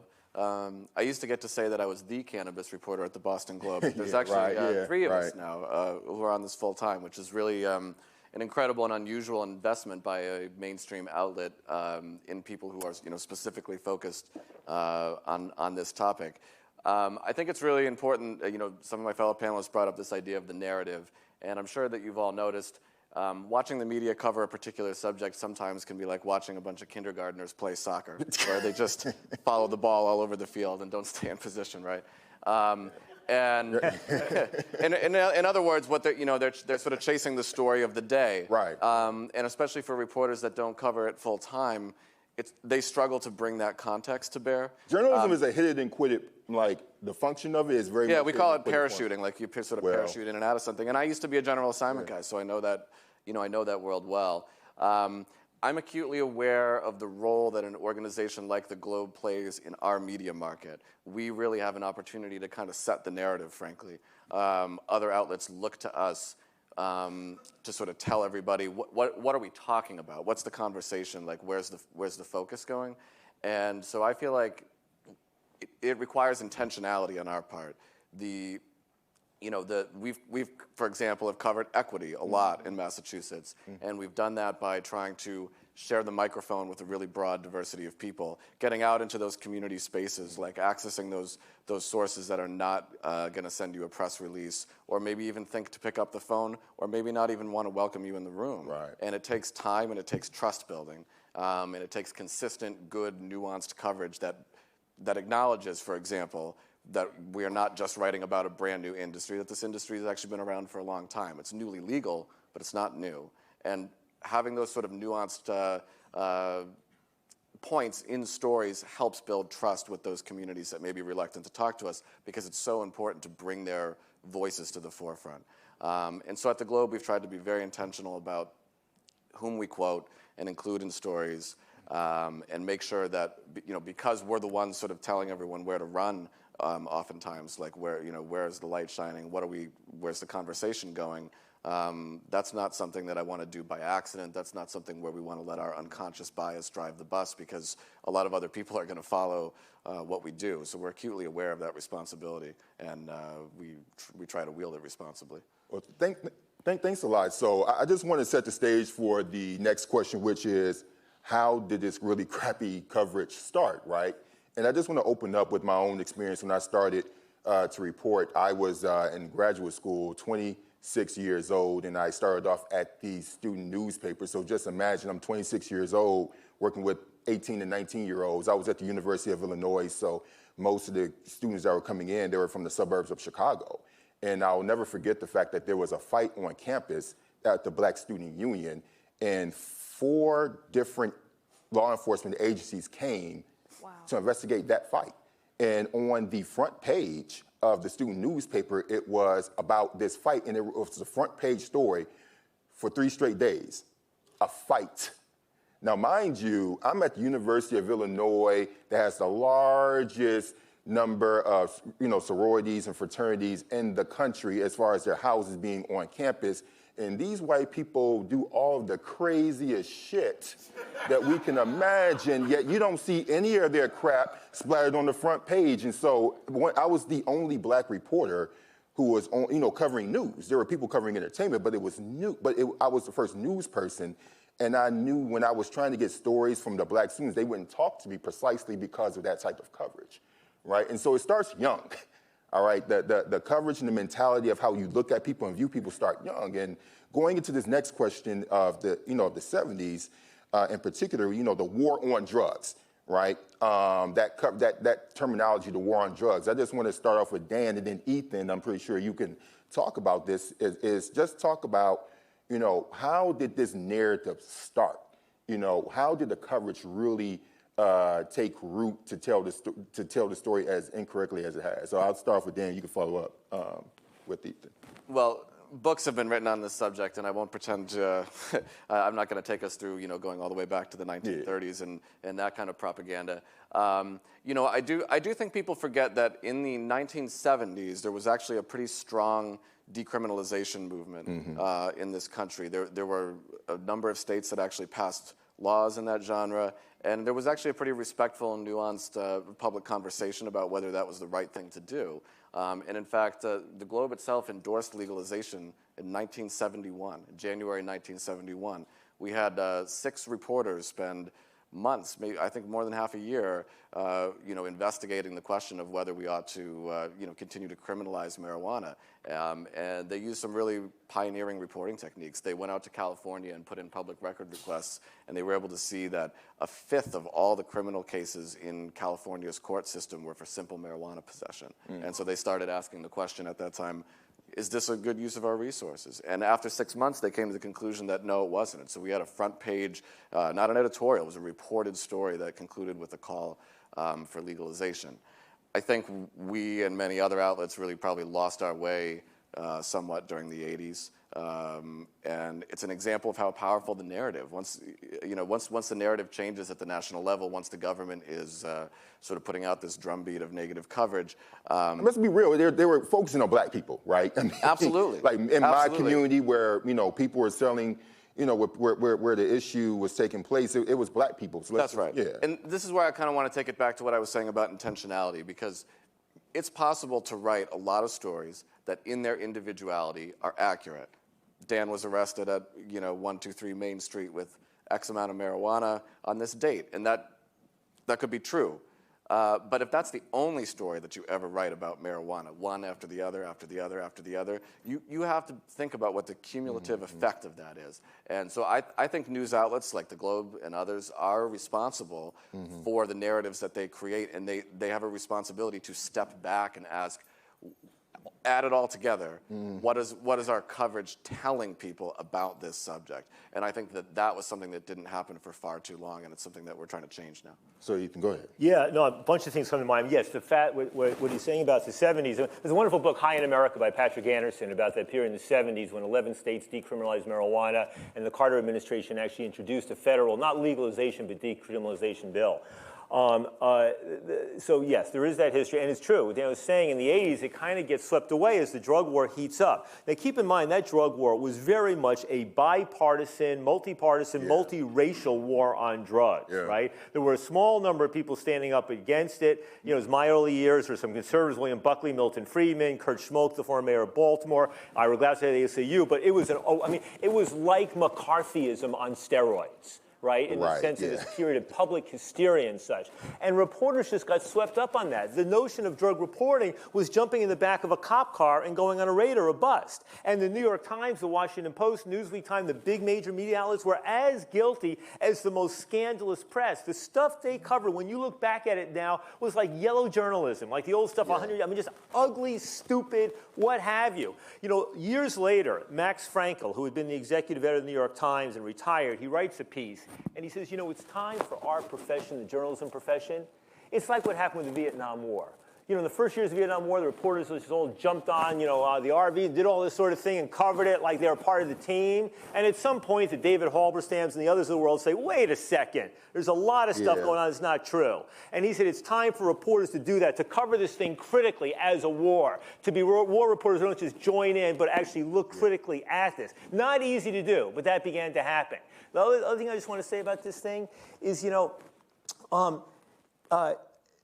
let's remember, right? I mean, we're very conscious now, with good reason, of the racism that permeates the war on drugs and the war on marijuana. The origins of the marijuana criminalization, going back to discrimination and prejudice against Mexican Americans and Mexican migrants, all this sort of stuff. We know the disproportionate effect on especially black and brown populations, and the stuff that you heard in Barbara Lee's thing right there. But at the same time, I don't want to rewrite history in this area as well. Because I remember the ferocious opposition I would get 20 and 30 years ago. I'd be up there in the late 80s and 90s talking about the war on drugs, war on marijuana, war on minority communities, right? And the same sorts of things that my young colleagues, black, white, and brown, are saying today. And I would have not just white senior political figures, but black senior political figures going after me. Who are you to be saying this? Who are you talking about? Drugs destroying our community. The Charlie Rangels, the Jesse Jacksons, my debate opponents, not my allies as they are today. So let's not whitewash or blackwash or whatever you want to call it, the history here. There was something going on, and when we're looking at the accounting of this thing, and when we're talking about bringing in racial justice,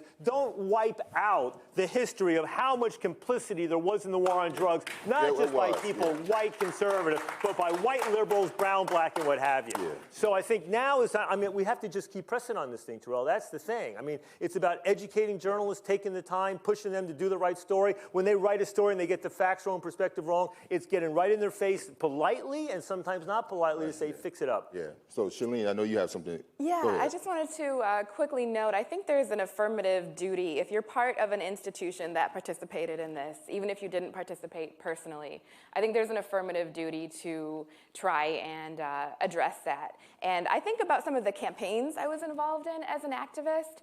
And in the early days especially, there was a lot of what's been termed white exceptionalism, where you call for legalization by referring to the underground market or the illegal market as the black market, the violent gangs, the cartels, and setting up this idea where we need to move it to a regulated market, and you use words and language that imply really that it's a white market. And so I use some of that language, and now I regret it, and I say so openly, and I try and make up for it. And I think in the same way that if you're part of a media institution that started the war on drugs, that, you know, in Massachusetts, it was the first state to actually make cannabis illegal, and they called it Indian hemp. Like, they didn't even try to hide their racism. And I think if you're a part of that, now it's on you to try and fix it. Yeah, so it's a good point, Ethan, that you were bringing up. And part of my job is to interview presidential candidates, and I ask, you know, a wide range of questions dealing with drug reform, right? And I deal with, and one of the candidates, I'm not going to name the person because it just doesn't make any point to it. But, you know, this candidate said that, you know, people think that black people don't want more policing, and no, they actually do. They want more policing, and I'm looking at this person, I'm thinking, you know what? Of course, if the only option to deal with a social problem that was constructed by white supremacy is that you're going to give them more police, yes, they're going to take that option if that's the only one you will give them, right? That's the only option if you give the people police, and more police without understanding the social, economic, educational conditions. It's not going to change anything. So I think it's incumbent upon us to push back against these people and not want to be their friends and want to take selfies with them and want to be a part of their little crew. Because journalism is a very clubby industry that people don't want to tell you, but it very much is. And people really want to be, you know, ingrained with the elite of the people that they're supposed to cover with objectivity, right? So I want to move forward and talk with Tanvi in particular about, you know, particularly about immigration enforcement and, you know, the criminal justice apparatus that exists in how the narrative on the war on drugs, it intersects with, you know, with immigration. So can you just... Yeah, absolutely. So I'm going to give like a couple of facts about where we are today, and then maybe draw from a couple of the historical points that you all brought up, because I think there's just like, you know, bells ringing in my head with a lot of things that everyone said. So if you're an immigrant, whether you are undocumented or you are in the process of being like, or the process of citizenship, right? So I have a green card. Having a small amount of marijuana can get you deported, okay? That is still the case. It does not matter if your state and local laws, you know, whether it's a civil infraction, because the way that immigration laws are set up, since it's a federal crime still, it's absolutely a deportable offense. Even if you don't have a conviction, just admitting that you have or deal with marijuana or you know, have in any way related to it can create a problem for you in the immigration process. So there's that. That's the reality today, and I think that a lot of the, you know, what we've heard about the war on drugs really dovetails with what we're hearing about immigrants right now, and you know, sort of just take a step back, sort of look at it historically. Some of the big, of course, at the heels of the war on drugs, some of the big laws that were passed in the Reagan and the Clinton administration actually have set up the system as it is today, whether that is internal enforcement, so folks who are inside the country who may have lived here forever, may not really, again, have a conviction or be criminals, as they are called by this administration and previous administrations, will be deported for something like this, right? The second is at the border, right? And the border, by the way, stretches way inside. We are inside the border zone right now, which means that if a Customs and Border Protection officer was here, he could check my papers, and that would be fine, and absolutely legal. And of course, if there's any marijuana on my body, I would be, that would be the end of it. So those systems have been set up because of how those laws dovetailed, both sort of overlapping immigration law with criminal justice, with criminal law, and kind of what I like to think of it as like kind of a Frankenstein-like monster of like the war on drugs, the war on terrorism, and just like bad criminal justice policy, all kind of in one package. That's what we're really seeing today. So. A couple of things that you said, for example, Ethan, this thing about going on drug busts or raids, that's very much still being covered when it comes to immigration, right? Like, people are going with ICE and covering how that in a sort of sensational way. So I think that we're still not there yet when it comes to covering immigration and the effect of specifically of immigrants. As it pertains to, drug policy at all. And I don't think we're connecting those dots, even though they are like basically the same thing. And so I'm gonna let Ethan speak. So after we do this, we're gonna move on to the next question because I'm trying to be efficient with the organizers with time as possible. And we started at 10:05. I wanted to ask, I don't know where's Layla here. I'm trying to make sure we can go to 11. Where is she? Okay, somebody tell me. So go ahead. So I was just going to add on to what you're saying about the intersection of immigration and the marijuana reform issue. And I'll tell you just a little history on California.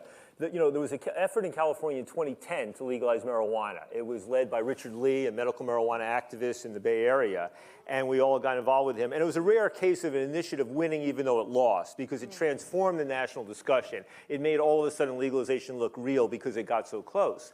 But what we found in the polling was that white and black were relatively in support, close to 50%. But Hispanic, Latino, Chicano leaned against. And the worst sector of all, the entire California population, were older Latinos, like 90% opposed, right? So we knew we had to fix this in some way or another. So as we move forward, DPA, the advantage of working not just on marijuana reform, but ending the entire war on drugs and also dealing with drugs as a health issue, gave us an edge. So what happened around 2014, 2015 were a number of what were called crimmigration bills, right? Addressing the ways in which the criminal justice system and even criminal justice reform could actually backfire on immigration issues. So my staff and one of my colleagues, Armando Gudino, in our LA office, got involved and played a pivotal role in building coalitions with Latino and immigration groups around these crimmigration bills, one of which Jerry Brown signed, one of which I think he vetoed. That way, we built our bona fides with the immigration groups and Latino groups, and the next year, when the initiative's coming along, Armando's in a position to say, guys, we delivered for you on crimmigration issues having nothing to do with marijuana. Marijuana is a pivotal part of the story. You got people getting kicked out of the country, marijuana fences. Yeah. Will you now step up with us on the ballot initiative to legalize marijuana? And in a significant shift from what had happened in 2010, a huge proportion of the immigration and Latino groups stepped up, joined with a coalition. The proportion of Latino population supporting marijuana legalization increased, and it played a key role in the victory. Yeah, so thank you. I wanted to add another thing, too. When we think about immigration, the element of it, we can't forget our local policing, because local policing works in concert with organizations like ICE, right? And so when you think about people who are stopped on the streets, a lot of people are not realizing that black immigrants in particular, those from the Caribbean, those from the continent of Africa, are more likely deported, like at a higher rate. Just imagine being a black person walking down the street, you're stopped by the NYPD, you have marijuana on you, and you're undocumented. then you're automatically put into the system. So all of these systems work in concert with one another. So it's just something important for us to keep in mind. And very briefly, if you don't, Yeah, very briefly. Just on that point, I wanted to mention that I did a really sort of an investigation and mapped the border zone, which is, 75% of Hispanics live in the border zone. And one thing that is I wanted to mention was the checkpoints that Customs and Border Patrol set up in these border zones, which have known to be only at stopping. And that's a good point. So I think what everybody in this room obviously understands is the only reason why journalists able to do that journalists feel that we are the only people who are supposed to tell stories, and that's 24-karat BS, right? And so you all have the ability to tell stories. You may not necessarily be a journalist, but you can tell your story. And I wanted to talk to Shalene about how important have activists been in kind of pushing this, and combating this negative narrative about the war on drugs, and how can we be empowered to work with activists, and what can we learn from them in order to really tell their stories. First, I just want to say how grateful I am that Thanvi is on this panel, because it's making me realize that when we have these conversations, we so often forget immigrants who use drugs are people, sex workers who use drugs are people, people with records who use drugs are people, and it's really great to hear that included. Yeah. So, very effective. I think activists have been very effective in this conversation. Dr. Nadelman brought up the coalition in 2010 that was built for the California initiative. That coalition is still very active online, and I think that's an example of all of these tight-knit communities that are built around cannabis in a really unique way, where in Massachusetts, we ran a social justice campaign. We built a strong coalition there, and they're still very much in touch and mobilized. And all of this isn't happening in a vacuum. There's, in general, with media, a change where younger people especially, actually people of all ages, they're not getting their media from the same institutions anymore. They're getting their media online. They're preferring context and analysis versus some of the old models. Yeah, right. And so when you look at those two factors together, and also consider that in cannabis, you can become a subject matter expert actually fairly easily if you just sit down and read the regulations, or you're paying attention to what's going on in your state. It's not as establishment driven as in other areas. For example, if any of you follow Marijuana Moment, Tom Angel's newsletter, he's entirely self-taught, self-made, and it's from him just following the news really well. There's someone in Massachusetts, you may know that mergers and acquisitions are a really big deal in Massachusetts now. There's a 2-woman compliance firm called Galen Diligence, and I actually get a lot of my news from her Twitter because she follows all of the she follows the press releases that come out about acquisitions, and she comments on them. So in general, I think that activists can be really responsive to news. They can add context, analysis, and they can use these giant coalitions that we've built to be impactful. Thank you so much. Dan, very briefly before we move on to the final question so we can have time for a Q&A. Yeah, no, I just wanted to add that, at the Globe, we work with advocacy groups a lot, not because, as objective reporters, it is not our place to sort of help them further their policy objectives or help advance their cause or anything like that. But it's so important to get real, authentic voices in our paper. And so, for example, when you're talking about a community like immigrants, those can be people who may be afraid to speak up, to have their name in the paper. And an advocacy group is a great portal into a larger community that you may not have access to personally as a reporter. So I find that those groups are very helpful for us to connect with the voices that we actually need to hear more from in the paper. I think the media has a really strong authority bias. Some of you guys have talked about this, right, about like the ride-alongs and things like that. It's not that those are illegitimate stories on their own. It's just that if those are the only stories you're writing, you're really not doing your job. And so, and another thing that's happening in Massachusetts is the conversation has moved way past whether to legalize. Now we're talking about how to legalize, who profits from this newly legal industry. And there are a lot of factions within pro-pot. As you rightfully said, that's way too simple a moniker. And so something that we've tried to do is write about the different advocacy groups, which have actually competing policy priorities in many cases, and actually illuminate the differences between them and show the full diversity of thought within those communities. I was going to, it's a good point. I wanted to, as we get into our final question, which is there's a dearth of people of color covering drugs in general in the cannabis industry, and we want to talk about why that is, but I wanted to touch on something where you talk about objectivity, and I'm not saying this directly to you or to anyone, but I work in a black-run, kind of black woman-run website, The Root, and I come from much of the term objectivity.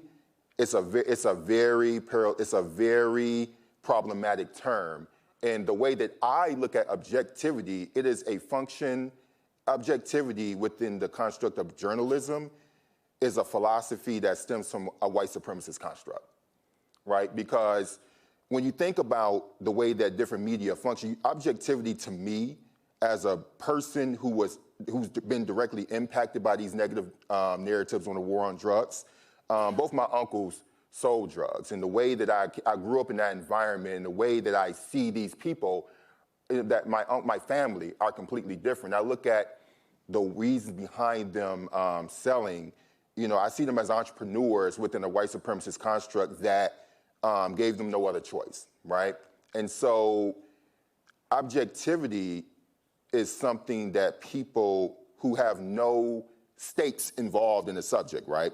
That's the way to look at it, because when you think about black media has always, when you think about some of the famous black newspapers that were actually teaching black folk how to integrate up north for a better life, right? And so it had to be activist because it was our lives that was at stake, okay? And so I think that when we talk about media coverage, we have to think about what the subject is and who has a personal stake in what they're doing.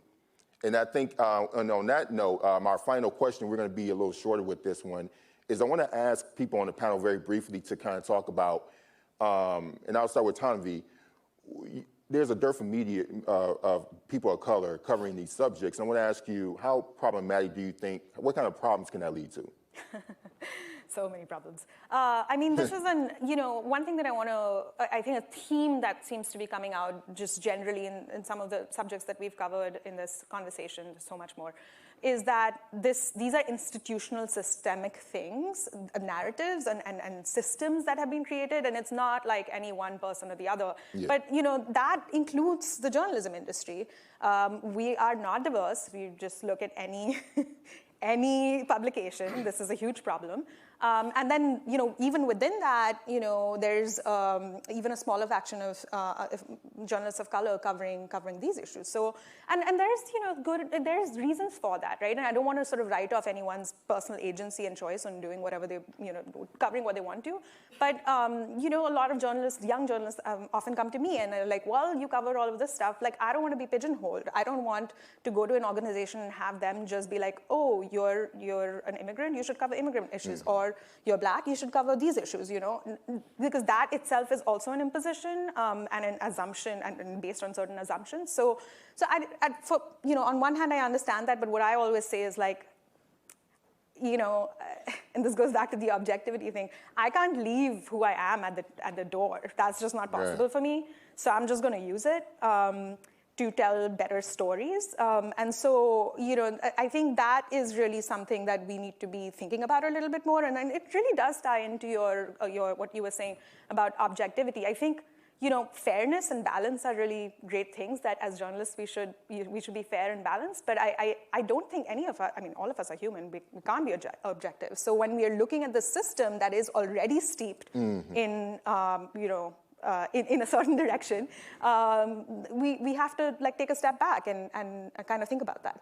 So I wanted to, we have like 15 minutes left, and take a couple seconds. Ethan, I would like to hear what you have to say very briefly, just if you wanted to add something. Yeah, so let me just be provocative here. On the one hand, we know that sort of racism in the history, especially with whites and blacks in America, is a sort of defining characteristic of our nation's history, and it's permeated the criminal justice system, all the other systems, and I'm very sympathetic to the points that are being made here, and we've had to be very conscious of it. It's obviously shaped issues of the war on drugs and the way people think about the harms of the war on drugs. But I want to make another point here, and especially because, thinking as a drug policy reform person where this marijuana battle is increasingly won, and where the next frontier is trying to end the criminalization of all drug possession, so that, like Portugal, what have you, so that nobody goes to jail for possession of any substance for their own use if they're not hurting anybody else, and also thinking about issues of legal supply, especially with the overdose epidemic. But there is another ism that permeates our society, and to some extent the world, and for lack of a better word, it's not a good word, let's call it drugism. Yeah. That there is a level of discrimination, right, and ignorance and prejudice across white, black, and brown, right, with respect to people who consume drugs. Yeah. And druggist prejudice, druggist anti, and so I could be visited by a reporter, it could be a white reporter or a black reporter, but if they tensed up around drug use or drugs, it was going to be a problem. If we were talking about MDMA or ecstasy and people, and whether it's journalists or activists, this sense, even as we're making some progress over the last 30, 40 years in dealing with racism in our society and delegitimizing racism in its most formal elements, drugism emerges as the new legitimate bigotry and prejudice in our society. You can talk about junkies and drug addicts and this and pushes and all this sort of stuff, and even though it links with race because it's disproportionately seen as race, but it's not just that. The things we're willing to do to people solely because of what they choose to put in their body is a vicious form of discrimination. And that's the one that we have to dig a lot more deeper to uproot. Absolutely. Thank you so much. And I think I hope you're getting your questions ready. And I wanted to leave this towards the end. We can't talk about any of these things until we have a wider conversation about white supremacy. Right? Mm-hmm. And I want to leave this by saying all of these things are organs of white supremacy. When you think about, and I look at media as a tool of white supremacy. Media, as I have grown to understand it, has functioned in this country as nothing more than a white man's diary. That is what it is. It tells white stories for white audiences, from white perspectives, from a very puritanical point of view where shame is involved. An example, we're talking about the use of drugs. And I say this as somebody who is a journalist who I grew up in a house where both my uncles sold drugs. That narrative, those neighborhoods that people were, the reporters were covering, I saw those reporters come into my neighborhood when something bad happened. I saw my grandmother refuse regularly to talk to reporters anytime some act of violence got shot. And you have to remember, as a 6-year-old kid, that's something that's built into me. I have a master's degree in journalism. I've covered stories around this world, but I will never forget looking up at my grandmother, speaking to this blonde, blue-eyed white woman on several occasions, telling her no.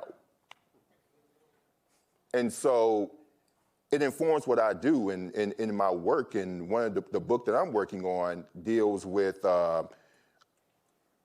explaining how foreign policy works through the perspective of my uncles who sold drugs. Because as I came to find out, as I started traveling, diplomats pretty much function as drug dealers. The White House is a trap house. It functions just like that, right? And so if you don't come from that background, when you really you're not going to look at it like that, right? And you're also working at a black publication where I am empowered to tell those types of stories. So I have a number of colleagues at major publications that I won't name who have to take an extra shot in the evening because they have to deal with some insensitive white person who just doesn't get it. That's just, and that's the reality, and that's just the reality, right? And because it's not, they're not in the fight, and so it's time for the Q&A. And again, who has a question? Can I make a brief point before the first question? Yes. Just briefly, I have to be objective too as a regulator, and I feel like I'm in the same spot as white journalists sometimes because there are no black or Latino people on my commission. The black ones have to play the game too, but it's another story. But go ahead. It's so obvious to me, no matter how much I try to learn and be objective. And I would give a shout out to the Drug Policy Alliance and the Boston Globe newsletter, This Week in Weed, that have done a really good job to move the conversation forward productively. If you're not Black or Latino, you'll never have those experiences. And we need Black and Latino journalists on this issue, and we need Black and Latino regulators, period. Absolutely. Thank you. So I don't know how the Q&A is going to work, so I guess everybody's going to stand up, take a mic, or the mic's right there. You want to go first? I see you, brother. Go right there. And yeah, you should line up, and I will point out people until the next 10 minutes are up, I guess. So, and tell us your name and what's your question to whoever's on the panel. Good morning, everyone. My name is Dab Dow Dubs. The question I want to ask this panel is I'm glad that they talk about the opioid epidemic right now, but there's a quiet, you know what I'm saying, epidemic with spice, K2. It's not synthetic marijuana, number one. It's, you know what I'm saying, it's pretty much, you know what I'm saying, destroying African-American men who are in the system that have to use that drug because during 2011, they weren't testing people, you know what I'm saying, for K2 because it costs like $1,000, you know what I'm saying, to test in order, you know what I'm saying, for those drugs, you know what I'm saying, to be in. And by the time that person's on probation, they're still on K2. Right. So why, you know what I'm saying, are they not talking about spice as much as, you know what I'm saying, they're talking about the opioid dependency? Got you. Thank you so much. Anybody want to take that? Well, I mean, it's a legitimate issue. Some of the big market for spice was because people were being tested for marijuana. And you'd be in the probation parole system, you'd be in the military, whatever it is, in job, and you get positive. So people turn to, you know, spice because it's not or synthetic marijuana, whatever. It's, you know, all this stuff is given random names and nobody knows exactly what's in it. So it is a serious issue. The issue about introducing drug checking so that people are using these drugs on the streets or whatever, whether it's opioids or the synthetics or the K2s, can actually know what they're doing. That's something you're seeing more and more pop up around Europe, beginning to happen in the U.S. So I think that's an important way to deal with this stuff too. I don't think what we need to be doing is testing people for K2, because drug testing people and punishing them is basically the wrong way to go. Absolutely. Thank you. And so briefly, because I wanted to get on there. Yeah, I would just say that that this is one of those issues where it helps to have a reporter who is like full-time on drug issues and can do the work of unpacking and explaining for the readers what actually is K2. Why isn't it synthetic marijuana? How is it different from that? Why is that phrase a misnomer? And not, it comes back to that authority bias I was talking about. You can't just accept necessarily, you know, the police's description or characterization of a substance. You actually have to go out and say, what actually is this substance? And well, that's how we're trained to do in many cases. That's the thing people don't know. We're trained to accept the police perspective. So I would just say that when it comes to that, there's education that I think that the media can help with by explaining what's really going on there. And just in general, like, just talking about people who consume drugs in a respectful, non-judgmental way. It's not our place. We don't have to be judge, jury, and executioner. And I think that the best journalism is journalism that moves towards the specific, that talks about specific people instead of large groups of people far away. Okay, great. Thank you so much. And you're next. My name is Gary Stein. I'm the political director of Florida Normal. I also have a political action committee called Clarity PAC, which is the first nonpartisan political action committee in Florida. And I've also been a journalist. I used to work for the Huffington Post when they had a contributor section. I did a lot of other blogs. And I try to educate advocates, journalists, and legislators. And on the operative phase in medicine, of course, is do no harm. Legislators are constantly telling us that this quick. Yeah, question. Recreational is not medical, it's professional. On when they're on deadline and they've got to quickly write that story and they don't necessarily have time to unpack the nuances of marijuana versus cannabis and all that. I don't want to defend that are not jargony, and I think adult use is something that's maybe on the cusp of becoming better understood there, and that could change with time. Thank you, Dan. That's a very excellent point. I think people really don't appreciate the ways in which we have to balance the various audiences and the language and vocabulary. But there's a loaded way to use that word. Very much so, yes. There's a more dispassionate way to use that word, and context matters a lot, and the tone of the writing around that word matters a lot. So that's something that I pay close attention to. Hi, I know you. Hi. My name is Deborah, and I'm coming to this from a bit of a different perspective, which is I'm a retired Department of Justice attorney from the criminal division. And two things occur to me in listening to this whole thing.